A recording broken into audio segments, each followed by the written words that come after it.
out of the Bible. And we just say thank you to our Heavenly Savior, Jesus Christ. Let everything on this call tonight be done in an orderly and efficient manner. The team is coming together at the local level, every single county and every single state. And we just want to give all praise and glory to you. And I pray in the name of my Lord and Savior, Jesus Christ. Let it be done. And it is my great honor to pass the baton to one of America's great leaders, the praying mantis. Debbie, take it away. Thank you so much, Brett, and welcome everybody to this kickoff event. It's awesome. Right now, the numbers that I have is we're about 3,800 people right now live on this stream. So thank you so much for taking out of your busy nights, of your busy time, of your family time to be with us. But you know, this is a historic event, and I want to give you a little bit of a background on how it started. So Loy and RALAND started this case many, many months ago in 2021. It came to my attention in November and I wrote something about it. And then just a mere weeks ago, around December 1st or 2nd, I get this text from my favorite mystery man, Juan O'Sullivan. And he's like, hey, I'm going to be in Palm Beach.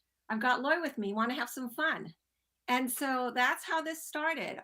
We did what America ought to be doing. We all got together. Everybody came to my house.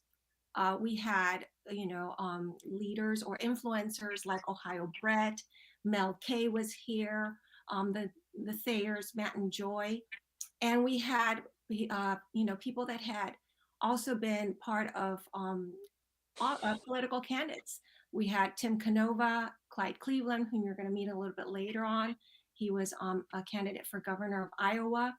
And then we had, founders of grassroots organizations like Raj Dorsami, founder of Defend Florida, Sue Trombino, of Women Impacting the Nation, Maria Zack of Nations in Action, and then a coalition of grassroots activists, people that were in the pastoral areas.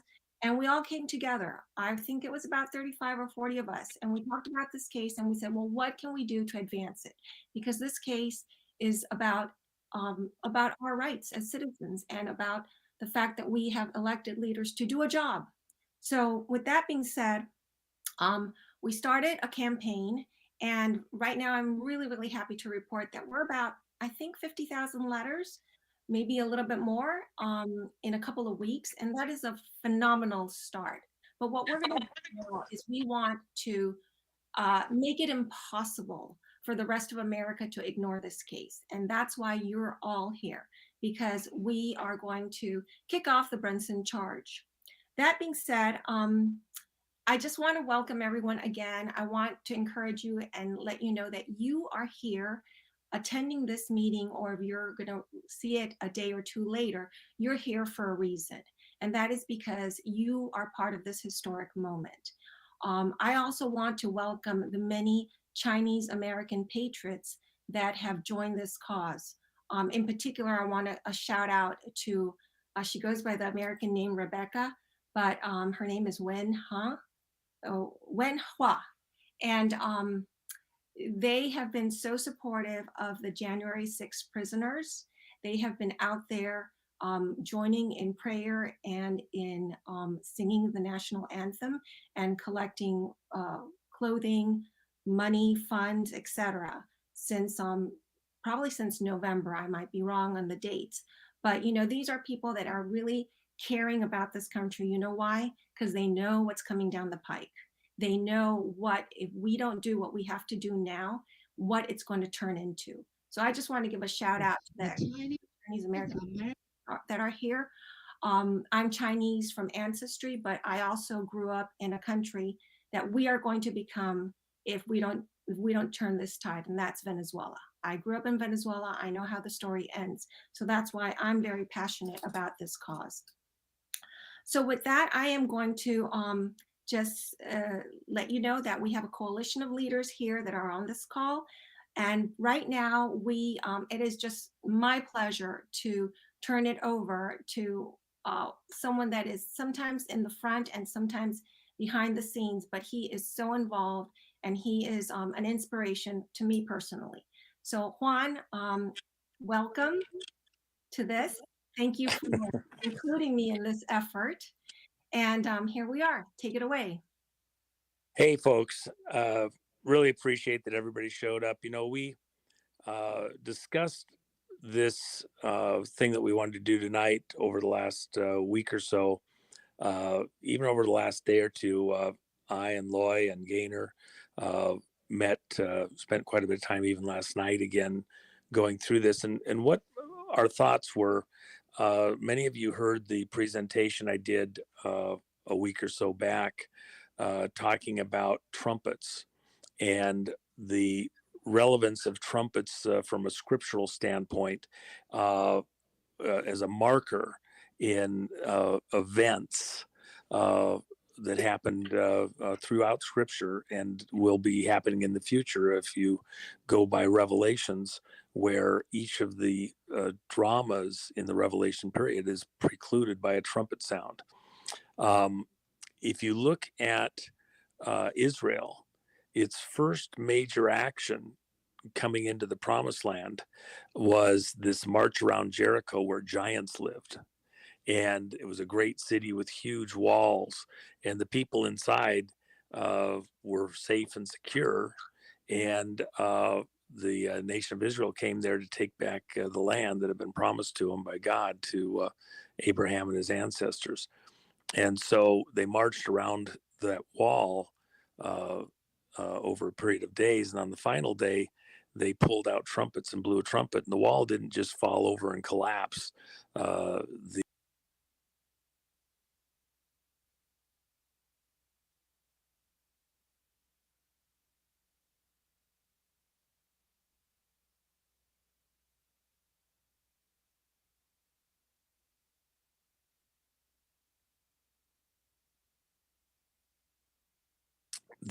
One of the great battles, and Gideon was told by God that he wanted to do something amazing, and he didn't want to use all the warriors that had shown up. So Gideon told, under the direction of God by his Spirit, told all of those that were afraid, that were, had families back home, crops to bring in, whatever, that they were free to go, and there would be no shame for them to leave and leave the fight and go home.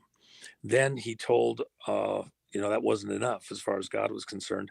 So he had everybody down at the brook, and they were all drinking. And as they were drinking, God directed him that any of those that put their face down to the water to drink, that they were free to go home. He only wanted the warriors that were drinking, cupping their hands, bringing it up to their face, because they weren't taking their eyes off the edge of the horizon, the tree line. In military terms, we call it the 1,000-yard stare. You're never dropping your guard because you know that the enemy's out there at the edge somewhere. So those people that stayed alert, even when they were having a drink of water, they were the ones that were chosen by God. That was the 300.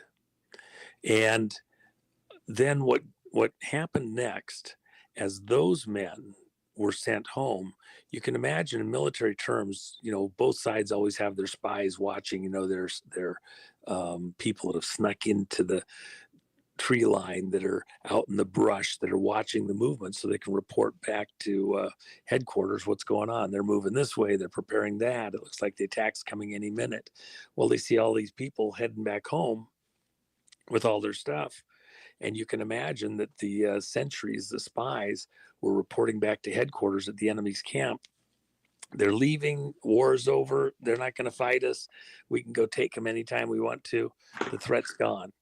And so with the threat leaving, that enemy camp was head down and feeding. They were, probably had a little bit of a party.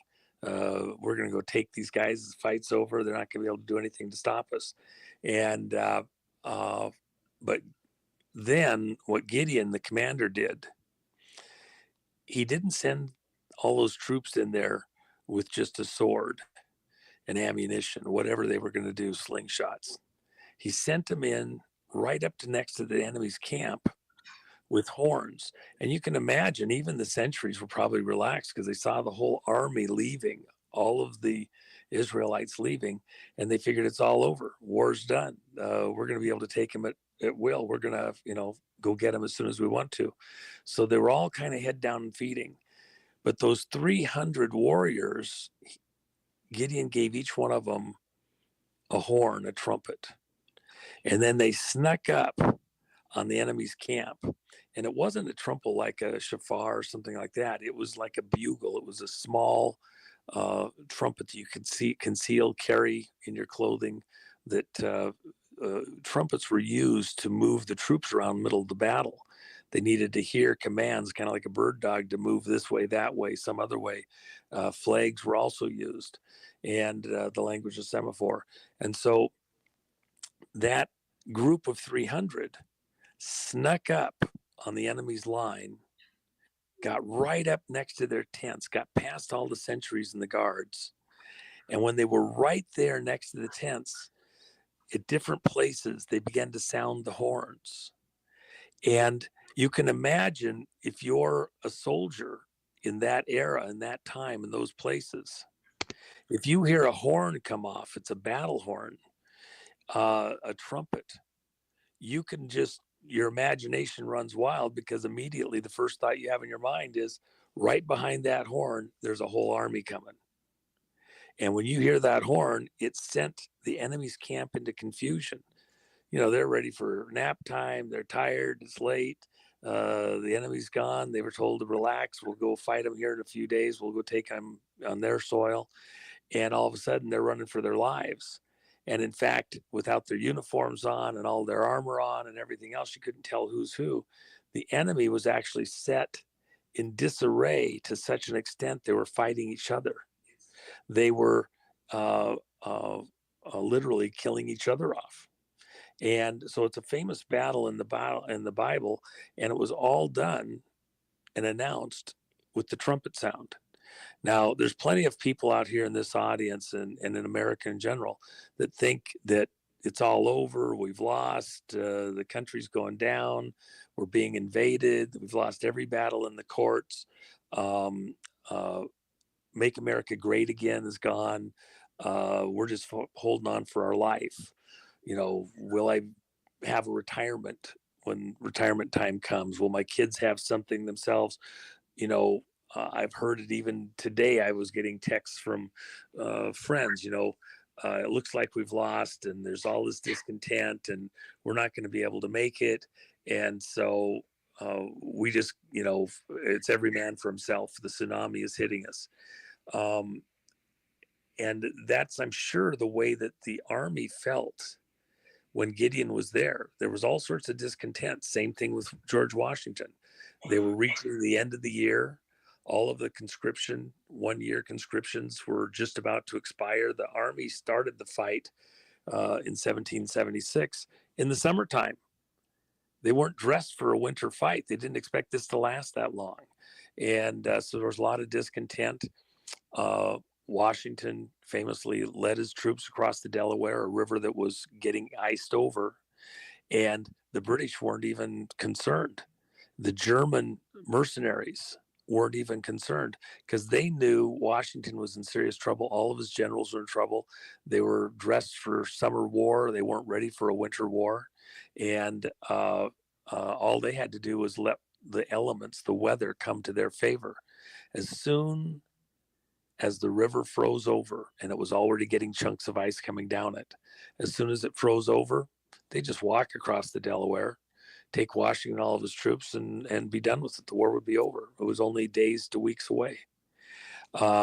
Crossing the Delaware was very dangerous, and some of the generals couldn't do it further down the river because the ice was so thick and beginning to bunch up that they couldn't get across in their light Durham boats. And so when Washington did win that victory, and then went back the next day and did a second victory nobody expected, and got his troops with supplies, winter clothes that they got from the Hessians, they were able to continue the fight, and it went on for quite a long time. And ultimately, of course, we got our nation. Gideon, the same thing. They blew those horns, and the enemy was sent into disarray. their camp. They are actually fighting each other, and they got a huge victory. Plus, they got all the spoils of war in there. Those people that think the MAGA movement, Make America Great Again movement, is over are counting us out prematurely. It's not over. And in fact, this case is a perfect example of why it's not over and we're never giving up.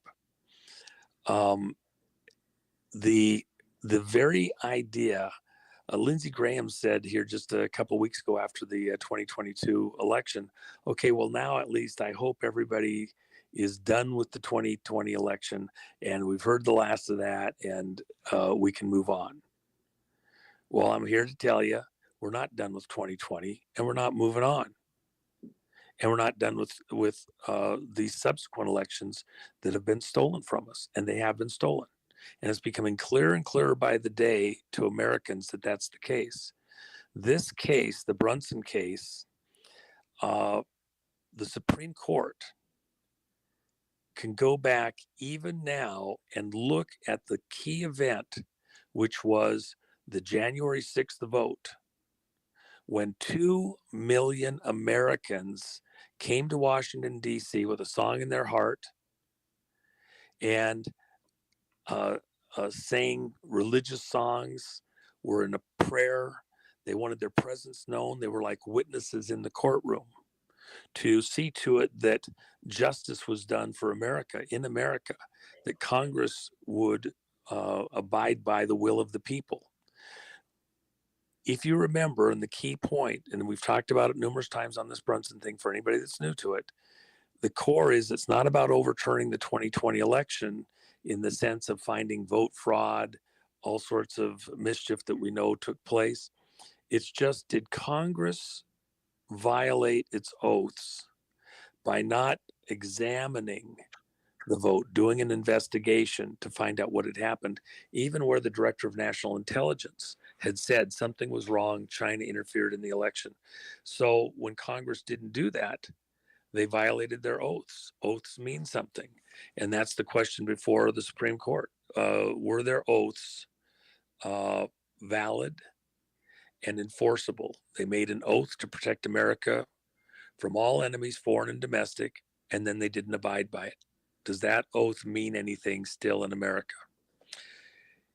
If we're going to make America great again, then the oaths that our Congress, the oaths of those people that have positions, whether it be in the military, policing, judicial, wherever they're at, are those oaths going to mean something in the future?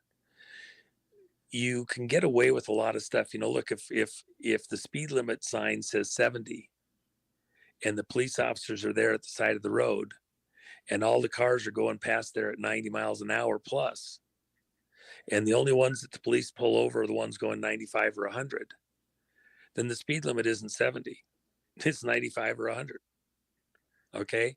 Because it's not being enforced. If oaths in America are not going to be enforced, then you don't have what makes America America. You've got Chicago's Capone, you've got mobsters, and you've got cartels running America. They could be political cartels, political vote buying and selling cartels to put the person that they want in office. But it's not being run by the citizens. It's not being run by the voters. So how are we going to go about taking America back, making America great again? Part of it begins with making oaths mean something again. America marching back from the brink and reclaiming some of that esprit de corps, some of that honor that made America great in the first place, where an oath, a statement by a person in a place of public trust had weight and it meant something. And that steely-eyed stare from the judge's bench, from the jury pool, it counted. So how are we going to hold our politicians and our justices and our administrators to task to do what's right for the American citizen. If we can't get them to do what we've voted for and asked for, we won't ever have our country back. Make America Great Again is something that's in the heart. America isn't just a place on the map. America is an ideal, a concept, a way of functioning, a way of looking at the world. It's a dream that's in the hearts of men. That's the concept of America as an ideal. That's why people all over the world have looked to America as this light, this place where certain ideals, concepts, ways of working together made us different from the rest of the world. If we're going to make America great again, we've got to start with our oaths. You swear an oath to your flag. You swear an oath to the Constitution, our Pledge of Allegiance. The Constitution is a contract between the government and its citizens. Instead of having royalty governing us, right to rule by blood, we have elected people that represent us. We take out of our own mass, our own population, people that are leaders amongst our community, people that we look up to, people that have standards and ideals. And we say, you know what? You're a leader. I want you in public office, and I want you to represent me to get this done or that done, to watch out for my rights, to watch out for that the policing is done so that criminals inside our country can't attack us and get away with it. I want a sheriff that makes sure that law and order is enforced in my community, and Capone doesn't get to run the city. That's what the administration's all about. The president, the head of the administration, wears the police commissioner's cap to protect America from those that would steal from within, those that would thieve and hurt and destroy and kill. That's the policing function of America. And then the commander-in-chief position, the president wears a different hat, and it looks out across the world, and it's to protect us from enemies without that would overrun us, that would come and steal our life's energy, our work, our businesses, our land, our children from us. And so wearing this dual cap, that's what the oath is all about. When politicians and police officers and military swear an oath to protect the Constitution, which is the contract between the citizens and their government, to protect that contract, that agreement, so that those that have positions of authority over the governing of our country, the administration of our national house, our ship of state, that they are worthy to hold that position, and that they will honor their oath to protect that contract between the citizens and their government against enemies, foreign and domestic, outside the country and inside the country. At this point in time, that's the case. That's the Brunson case. That's what it's all about. The Director of National Intelligence, Radcliffe, at the time of the election in 2020, said numerous times and did reports that were not released to Congress because they didn't want to see it until after January 6th, in violation of the executive order that required them to be done within 45 days of the election. In spite of that, he made public statements that there was Chinese interference in the election, foreign interference.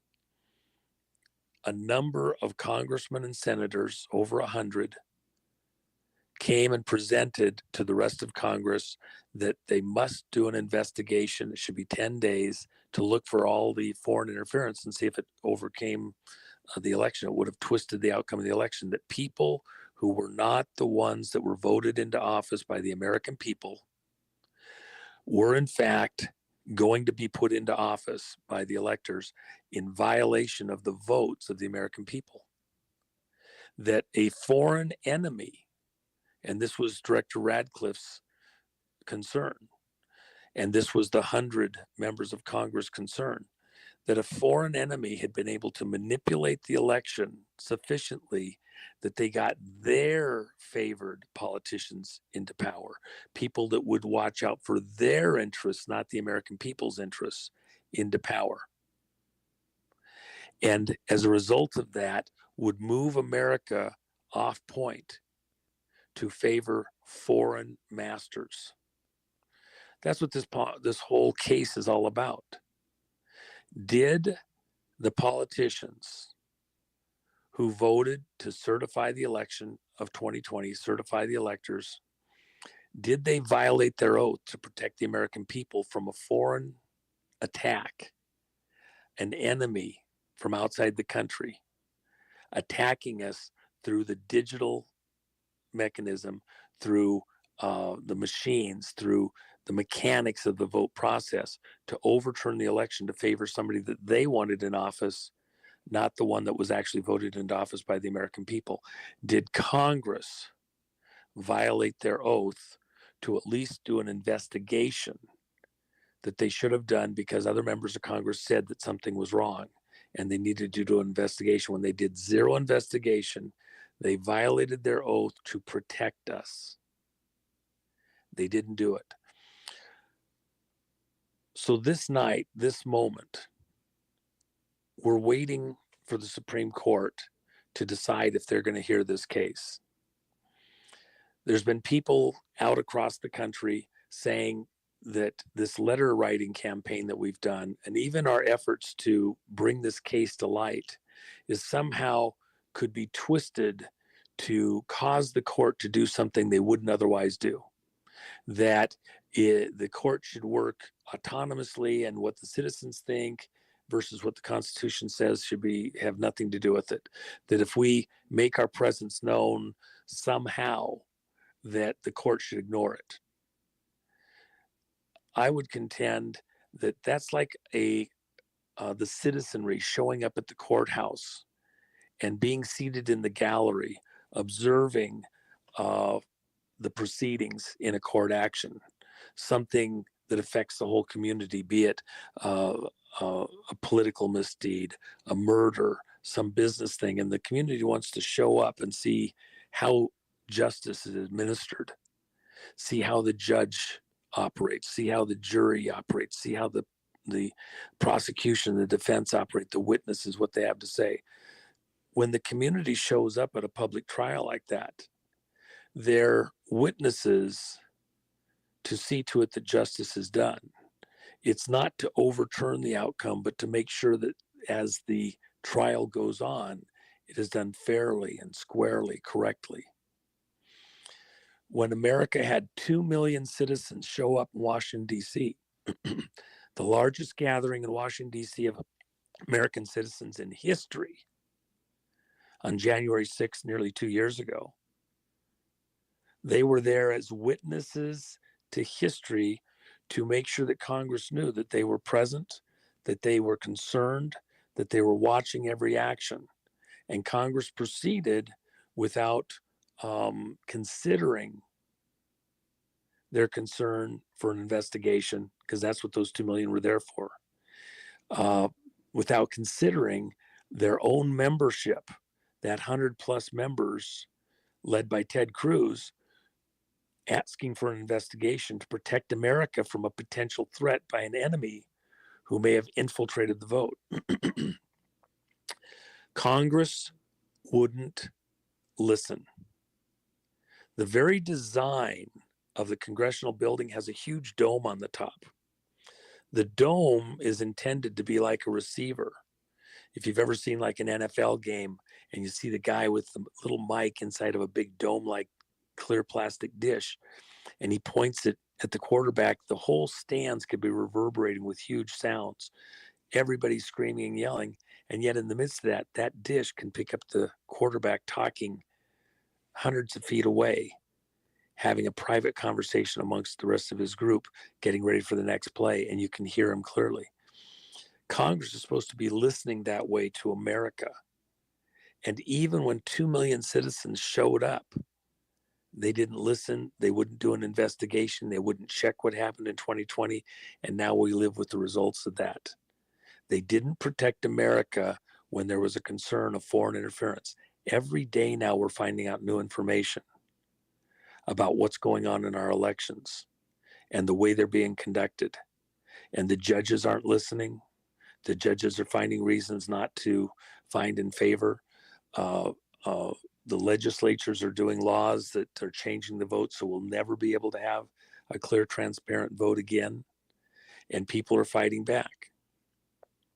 This moment right now is the Supreme Court, a separate branch of government. You have the legislative, you have the administrative with the presidency, and people confuse that the Supreme Court is at the top of the judiciary. It's a separate branch weighing the Constitution against actions by the legislature and Senate and the administrative in how they conduct themselves and what they do. And then they look at the Constitution to make sure that the Constitution is abided by at each occasion. That's the situation even now with this vote on the oaths. Did the legislators, did Congress honor their oaths to protect the Constitution, the contract with the American citizens, from an attack by a foreign enemy when 100 members of Congress and the director of the largest intelligence gathering machine on planet Earth, the 17 agencies of Homeland Security, when the director of national security said there was interference by an enemy outside the country, specifically China, trying to change the vote, and they wouldn't even do an investigation. With that in mind, can you go to Washington, D.C. and march right now safely? Look at what happened 2 years ago on January 6th. To go to Washington, D.C. and do a march in this environment would be very difficult. If you say anything, just like the charges against President Trump right now, they're trying to construe that he, oh, there we go. They're trying to construe that with his conversation, he was trying to lead an insurrection with talk, what he would say and how he would say it. What I'm proposing to this audience and your influencers, that's why you're here tonight. What I'm saying is that we can't safely at this point in time probably go to any public square. If you say anything, it'll be twisted. The media will twist it. The policing agencies would hear it possibly differently. The courts. We have hundreds and hundreds and hundreds of people that were present on January 6th 2 years ago that, because of how they portrayed things they said, it's being construed that it was somehow to overthrow the elected government of the United States, as opposed to try to get the government to re-look at how the election was conducted. And was it a fair election? Was it an honest election? Or was there manipulation, be it digital or by agents coming in and doing things to cook the vote? If you say anything, you're probably at risk of your words being misconstrued, twisted, bent. I'm proposing to this group, before we get to New Year's Eve, and then again on January 6th, that we come up with that musical note, that sound, that we as a body, as a group, becomes our march. In a sense, it's your fight song. When people get cancer, when they get disease, sometimes they'll adopt a song and that's their fight song, that they are going to power through and conquer. And it doesn't have to be an attack song. It doesn't have to be militant in the sense that it's to overthrow something. It's to own every step you take, the land that's under your feet. Grains of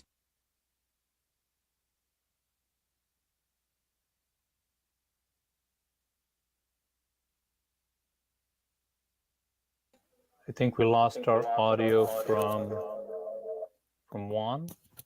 Let's give Juan a chance to reconnect. But W, the information that Juan is providing here is unbelievable, and it's so appropriate.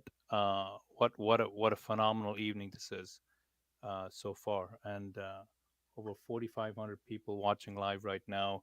Over 100 questions have been texted in. People are so engaged and so interested in this.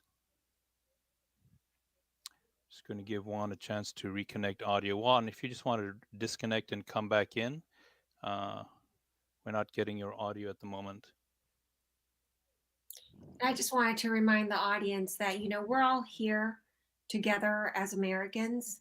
Even if you're abroad, even if you're not in this country, I know that this country represents the ideals that we all aspire to. Yes. So I am really excited for this audience and for what is to come, because I know you're going to share this around with your friends and your family, and it's just going to go all over the globe, probably. And Loy, I see you here on the broadcast. Thanks for being here. You and your brother started this. It's incredible how far this has grown. What are your thoughts so far, Loy? I love what he's saying. This has been one heck of a battle that's been going on for over two years. And not just one case, but we started with me as the plaintiff in a case in federal court. And the U.S. Marshal Service actually ordered or I should say the federal court ordered the U.S. Marshal Service to serve my summons complaint on the 380 defendants of mine, which is the same lawsuit that's at the Supreme Court right now. And then the next day they blocked it. We have Juan back on? We're about to bring Juan back on, but I think there's a little feedback. So let's try it again. Go ahead. You want me to continue? Yeah, go ahead and continue, and Juan will just Okay, join. so the federal court tried to keep me from even filing the lawsuit. They allowed it, and then they blocked it, and we had to sue the federal court, basically. We took them to the 10th Circuit Court of Appeals with a petition for writ of mandamus, which is a complaint. And then we actually sued both courts, federal and the 10th Circuit Court and state court, to get them to unblock my case. After that battle, they finally not only unblocked my case, but they filed it for me, and they ordered the clerk of the court to issue 388 summonses.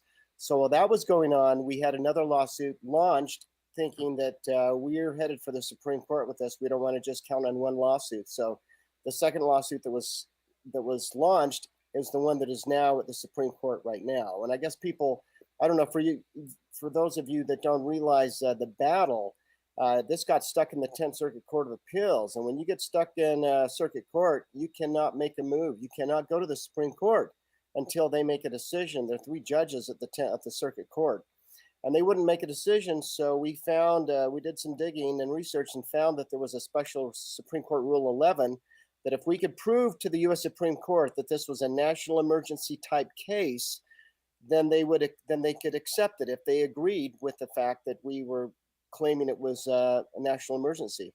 So we sent it off to them, and within about 5 days, we received a phone call from the Supreme Court telling us that they had accepted it, that they were decided to accept it without going to the 10th Circuit. In other words, accepting this as a national emergency case. This is one of the nuances of this case that makes it different than any other case. The last time the Supreme Court allowed a Rule 11 emergency case was back in the 70s. And that was a petition presented by the U.S. government with their counsel. So this has never been done, ever. A Rule 11 case accepted by the Supreme Court until this specific case. And then for them to contact us and ask us to insert certain documents into the case that they wanted.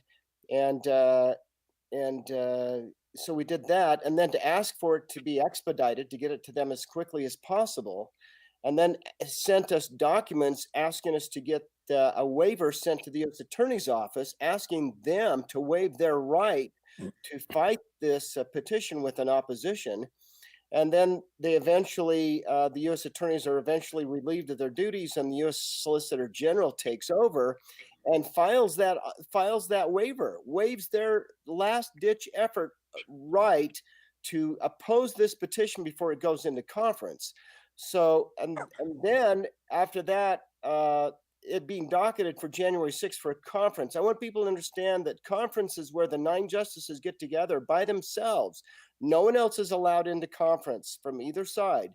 and they've been reviewing the petition that's been distributed to them, and they are to review it and then take a vote. If 4 of them vote in favor of it moving forward, out of the 9, if 5 vote against it, it still moves forward.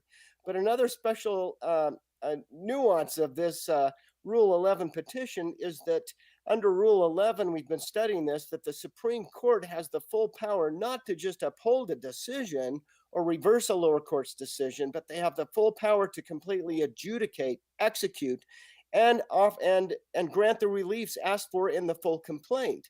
So because of its emergency Rule 11 characterization by the court, the court literally has the power before January 6th, before having a conference, to completely adjudicate and satisfy this whole complaint based on the national security emergency level that this case has presented itself to be. And they can do it still. They don't have to do a press release. They don't have to tell anyone what's going on. They could have already been meeting with the Solicitor General about this. The fact that she signed a waiver waiving their defendant's right to oppose it, to us, is a really good sign that things are happening, and maybe quite quickly behind closed doors.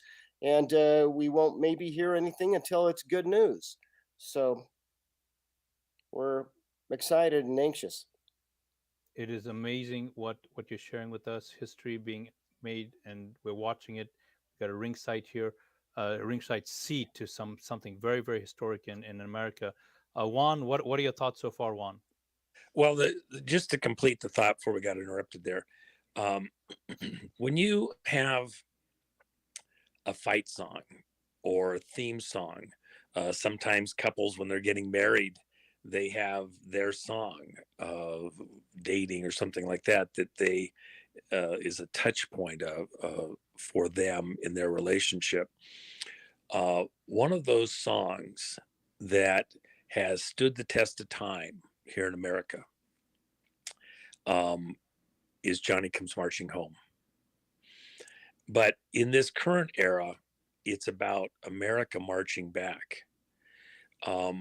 In the scriptures, it was said that everywhere that Abraham set the sole of his foot, that was going to be given to him by God for an inheritance for his children's children out into eternity for all time. So that's the borders of the nation of Israel, according to the scriptures. Here in this land, here in America, there's those who would like to divide us, run us into civil war.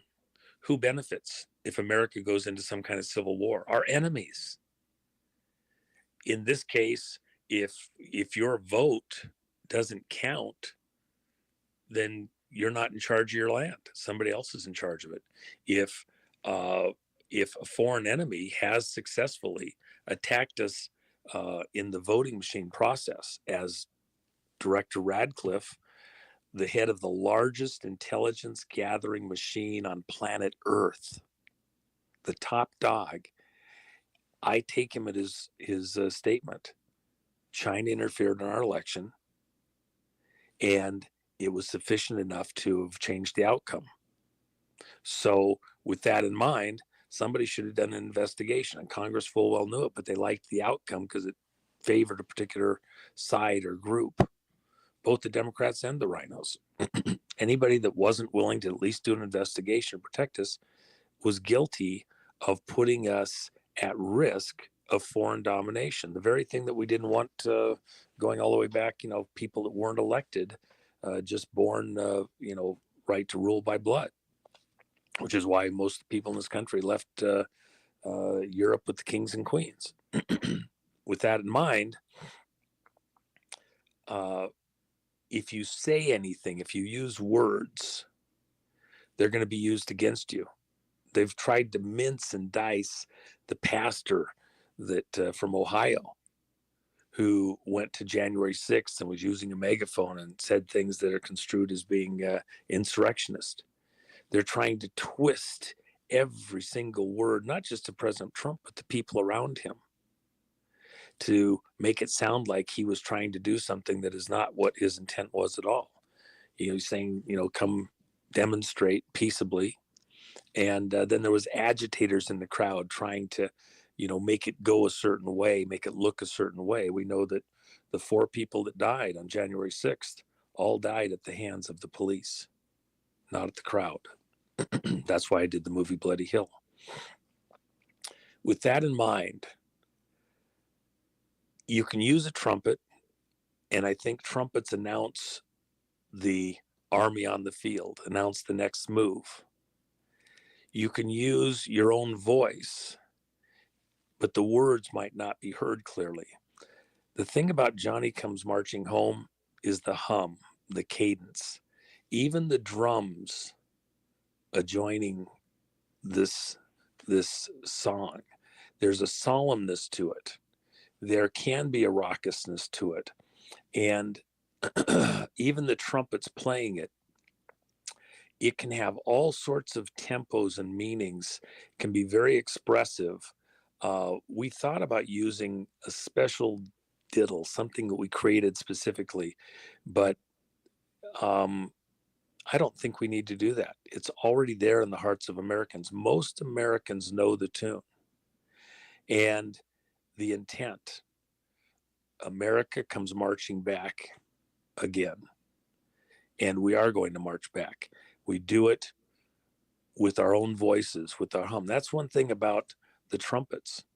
It's the breath of life. It's just magnified through the machine. If you don't have a trumpet and you've just got your humming voice, if you can't sing, you can hum. It has a certain beauty to it, and it's your own voice bringing life, expression back into America. America is going to come through this. We are going to get rid of the traitors within. We are going to push our enemies back out of the country. We're going to re-own that which was given to us all the way back to the Pilgrims. We are going to re-own this land for God's people. We are going to serve God in this nation, and then we're going to go out and help the rest of the world. And America Comes Marching Back Again, I believe, is a song that we can all embrace, that has just the right tenor, note, variance, beauty that we can all agree with and enjoy in this year. 2023, and I've said it a few times over the last few days, 2023 is the year of the whistleblower. You have people in every agency of government who want the truth to be known, who've known all along but didn't have an outlet, a place to tell their story because nobody wanted to listen to it at the key choke points, at agency heads, at Congress, at policing locations. But more and more every day, they are being heard, and they're finding routes, be it directly or even anonymously. People inside the machine exposing the corruption, the evil, and I do mean evil, within our own government, the captured operation that our government has become. But America is going to come back. In Argentina, during the Dirty War, some group portrayed as, a certain type going after the bad guys, was picking up anybody that was considered a dissident, saying anything. And at a certain point, the mothers just bringing signs of their children, their missing loved ones that had been disappeared in horrors being done at the national level, began to march around the capital city. They marched every Sunday, I believe. And more of the nation showed up over time. A huge swath of the whole national public showed up for part of the march, and it couldn't be held a secret anymore. The disappeared people had a voice. America is being shut down by all this social media, this militarized social media that was created at DARPA, built out using our money to fight against ourselves, this social media monster and news media entertainment that's been used to shut down the voice of American citizens. How do we come back against that? If you speak the wrong words, you might be in trouble. I think the notes, the hum, the trumpets announcing our presence, coming back across the country, taking back our land is the right answer. And we do it at New Year's, and we do it all through this next year. We do it on January 6th, and until the fight is actually won. It's a song on our hearts. We can hum it, we can blow it with the trumpets, but America's marching back again. That's what it is. And I hope people will consider that and find agreement on that. I open it.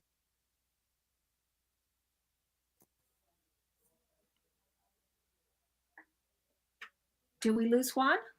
Juan, I can't hear you again. Go ahead and try and mute and unmute Juan. And Debbie, while Juan is doing that, I think we have a bunch of questions. We're almost overloaded with the questions coming in. Yes, we're kind of overloaded. The first thing that we have on the list, Loy, is just the huge amount of thank yous that are coming through to you and your brothers from the audience, for everything that you've done. People are asking, what can we do in addition to writing our letters? We've already written our letters.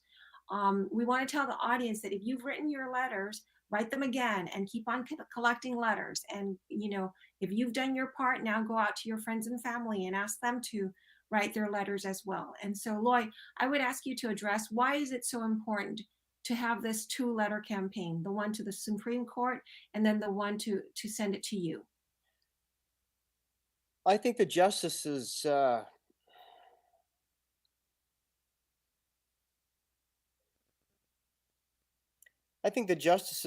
really going to appreciate, if they're not already really appreciating,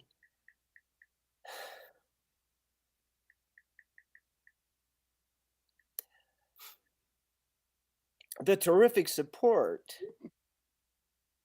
that you're all showing.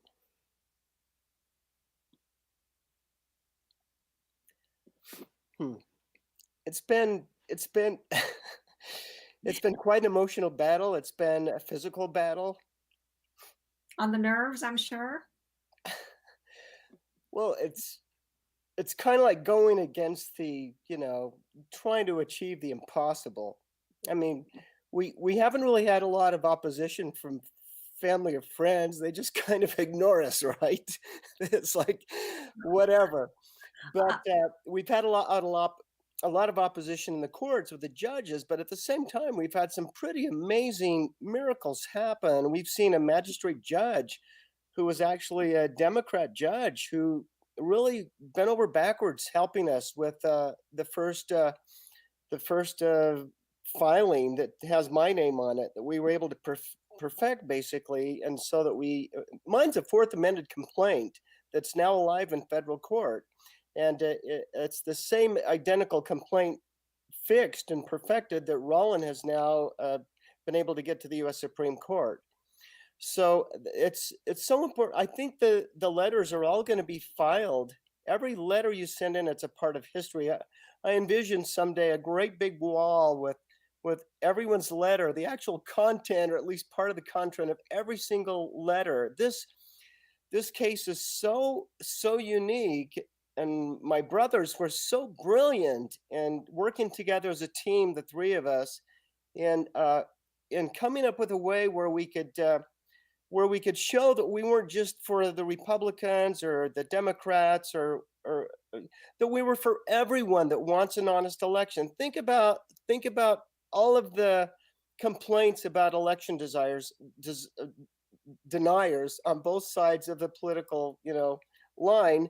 And this would fix that. I mean, I tell people, if you have friends of, an opposite political persuasion, go tell them there's finally something where you can both agree on, and look at the defendants. You'd probably find, no matter whether you're Republican or Democrat, you're going to find people you'd love to see replaced with more honest or more talented or more capable representatives.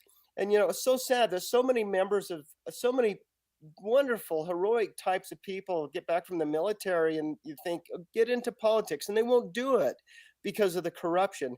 But this case allows the Supreme Court, loosens its hands to literally remove the roadblocks, remove the immunity, the unconstitutional immunity that our representatives have been using to run afoul and to lead this country in such a ditch that this could change the political climate unbelievably.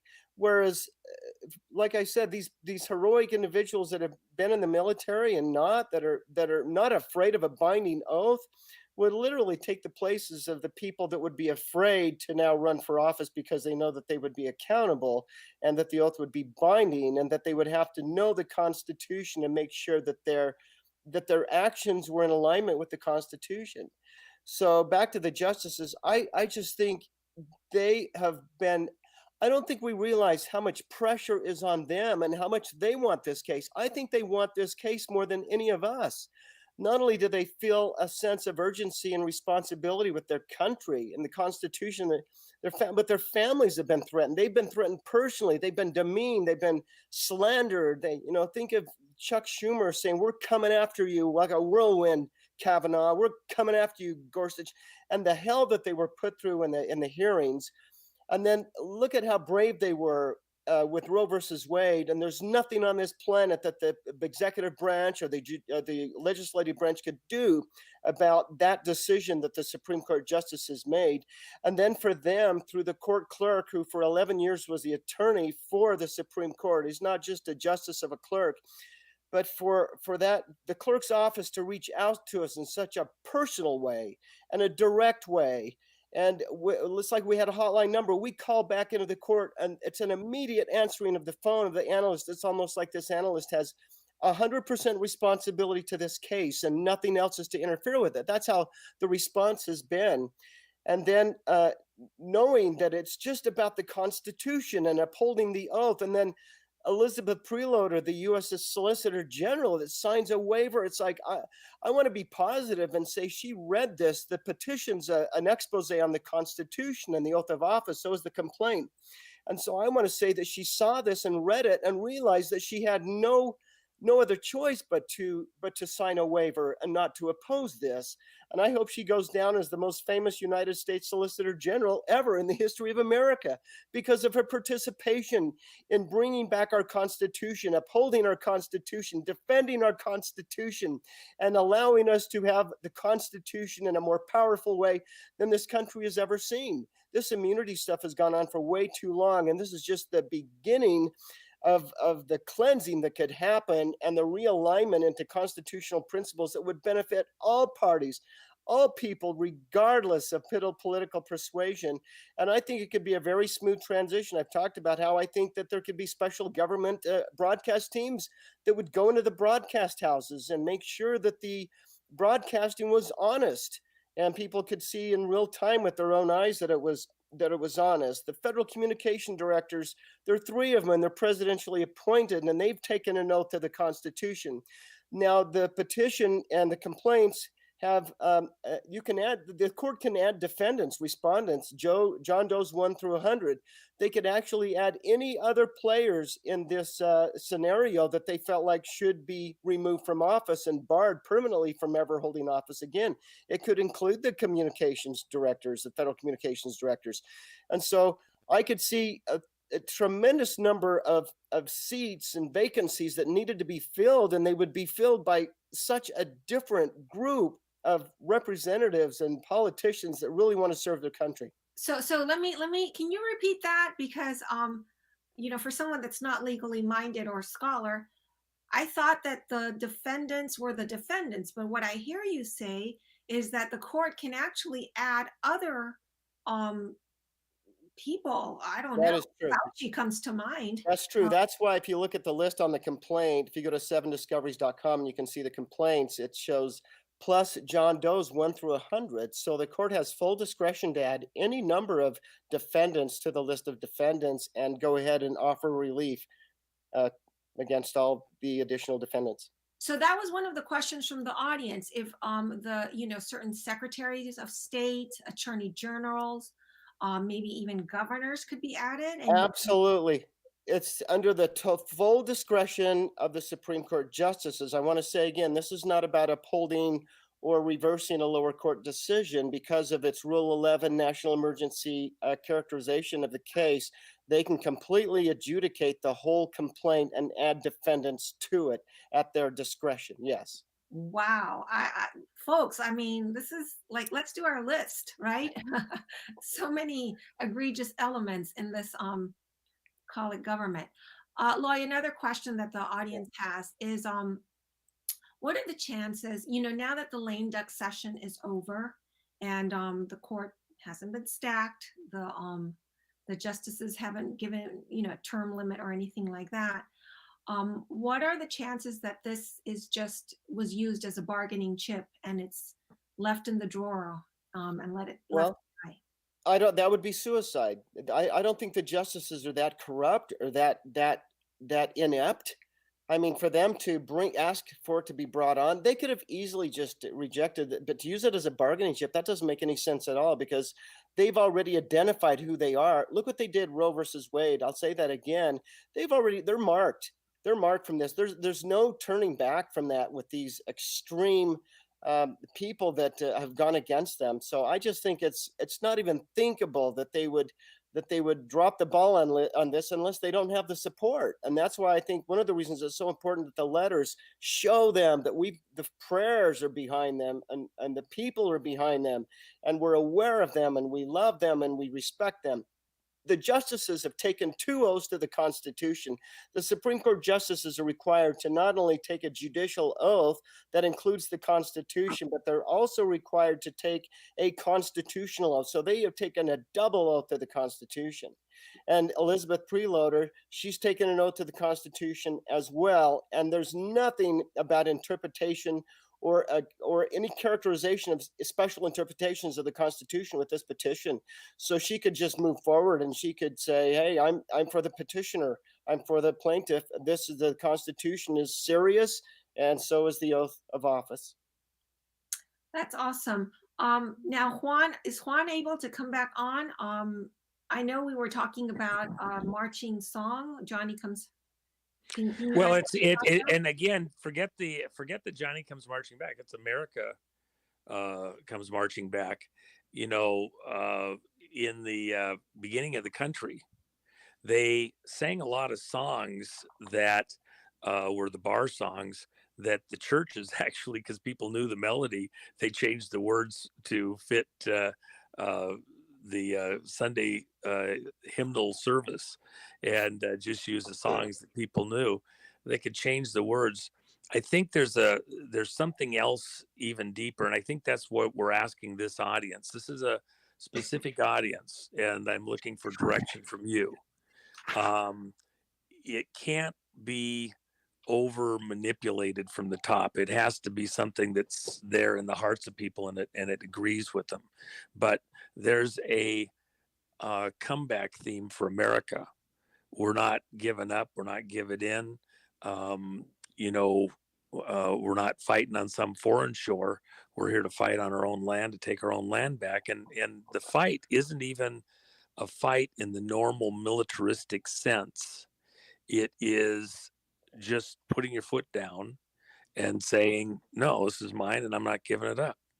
And it's about the population in a larger measure. See, in Argentina, when Galtieri was finally moved out of office, when that whole crowd was defeated, it was defeated just because the public pressure became so great they couldn't hold up against it. All the people showing up in support of the mothers who'd lost children, and just with the picture of their children being counted present, they didn't want to hear 2 million Americans showing up, singing songs and praying on January 6th, 2 years ago. We don't even have to say a word. We can just hum the song. Even a practice. Look, I think horns are important. Moses, here's an important scripture. And Loy pointed out to me last night, was beautiful. Several people had done some stuff on some of the social media, pointing out that Moses in Numbers, he was directed by God himself to create two horns hammered out of silver. Now, I know there's a lot of people want to blow the shofar out there, and that's a beautiful thing, and it's spectacular, and it's appropriate. And there's other scriptures, Numbers 10:9 says that when an enemy is coming into your country and you're being invaded, to blow the horn. So people go out and they blow their shofar. But in this scripture where Moses is directed to have two silver horns, trumpets, hammered out of silver, that's clearly not a shofar. And then what was it to be used for? To call the public to meeting, to call the people to a gathering, to a meeting. So that was a silver trumpet. That's very Brunson-like. And we have a national meeting that needs to take place. We need to come together, not be divided. We need to come together on this issue of the sanctity of our vote. That's what separates us from all the other nations. People don't get to rule over us because they're part of the mob clan. They don't get to rule over us because they're of the right bloodline. They don't get to rule over us because their businesses make all the money and you're just a serf on their turf. This is where we elect leaders from amongst our ranks. And we're not going to let people steal that from us. That is the unique part of the signature of America. And that's what is this whole thing with the Brunson case is all about. Congress didn't take any action. The ones that voted to certify the election without any investigation didn't take any action to protect the vote when there was plenty of information. Look, you can say, well, I don't know that there was a problem with the vote. The head of the largest intelligence gathering machine on planet Earth, the biggest one that's ever existed, said there was. If somebody tells you that there's no evidence, direct them to Director Radcliffe, the head of the largest intelligence gathering machine on planet Earth, and he says so. Who are you? So Juan, we're nearing the 1 hour and 15-minute mark. So I'm going to start wrapping this up.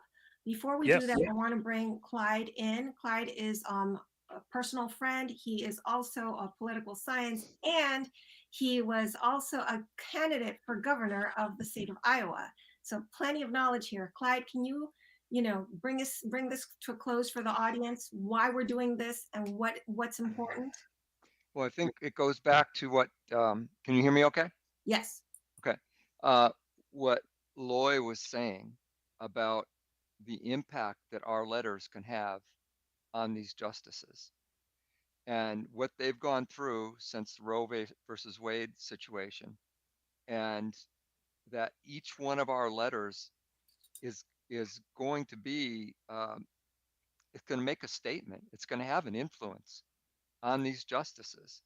So I just want to let everybody on this call know that we appreciate all of you being here. We appreciate all that you've done already to get the 55,000 letters that have already come in. And now that was what we're looking at this so far is phase 1. And from tonight on is phase 2. And we want to get millions of letters to these justices to support this case. And if we can do that, it's going to make every letter we get is going to help these justices feel more comfortable and more support from the people of this country. And it's a great opportunity for us to be able to do something and get all the people that we know that are out there that want to get involved. This is an opportunity to actually get involved and make a difference. So I would just like to bring us back to that focus of getting these letters out. And I just want to say this is very, very important. One of my people in Iowa that was doing a really good job of getting letters out communicated with me yesterday that a lot of his people were going to stop doing the letters because it was so close to January 6th that their letters wouldn't get to the justices in time. And I just want to disabuse anyone out there that has that notion to forget that.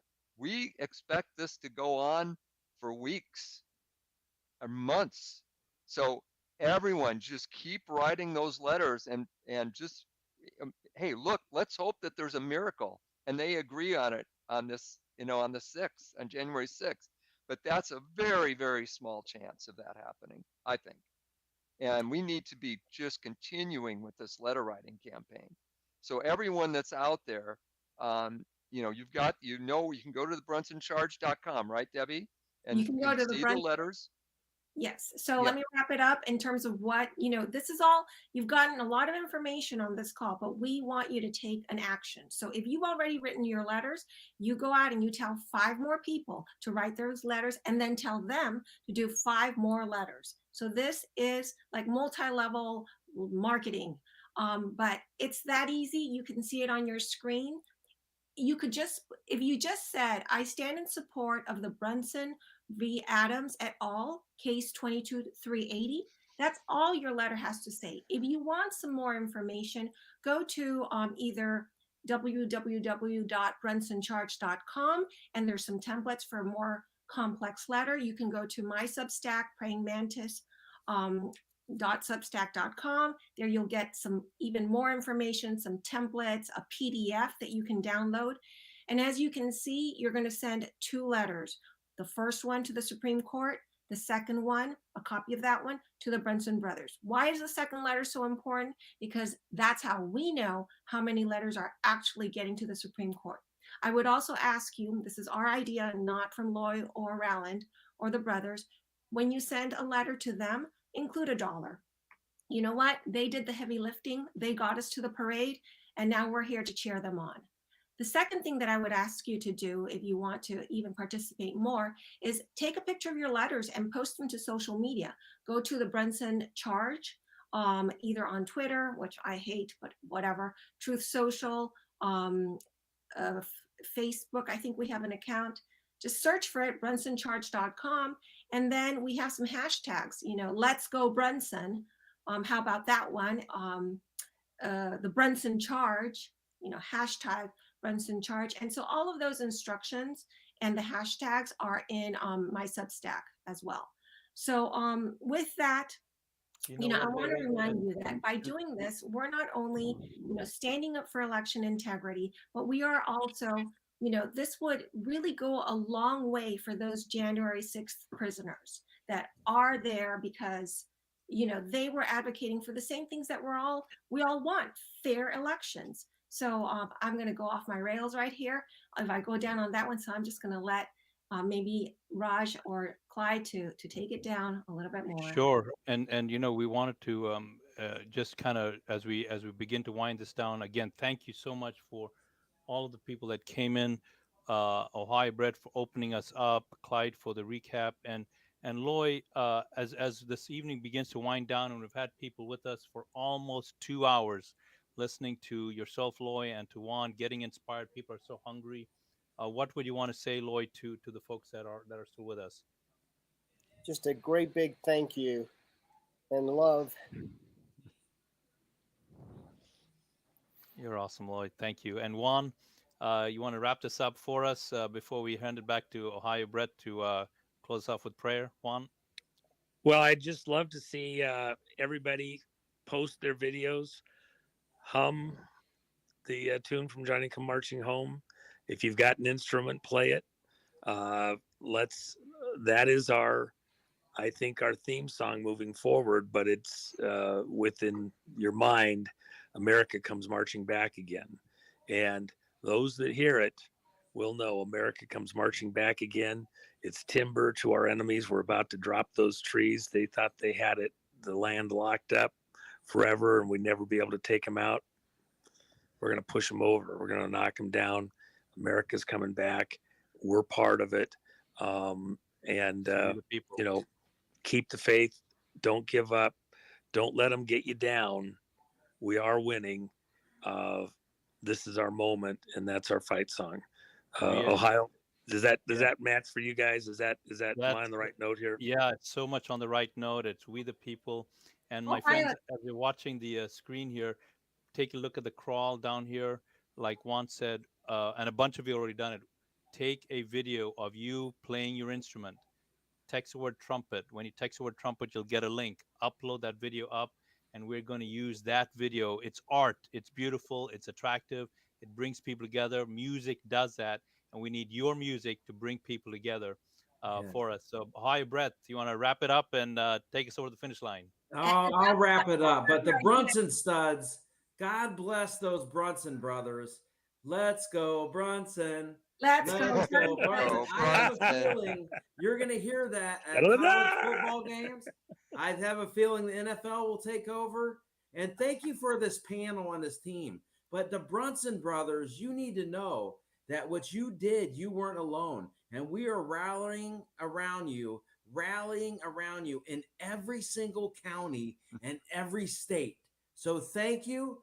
And let's go to the Lord in prayer. Heavenly Father, we open in prayer and we're closing in prayer. And I simply share Jeremiah 33:3, call unto me and I will answer thee. Call unto me and I will answer thee. Call unto me and I will answer thee and show thee great and mighty things which thou knowest not.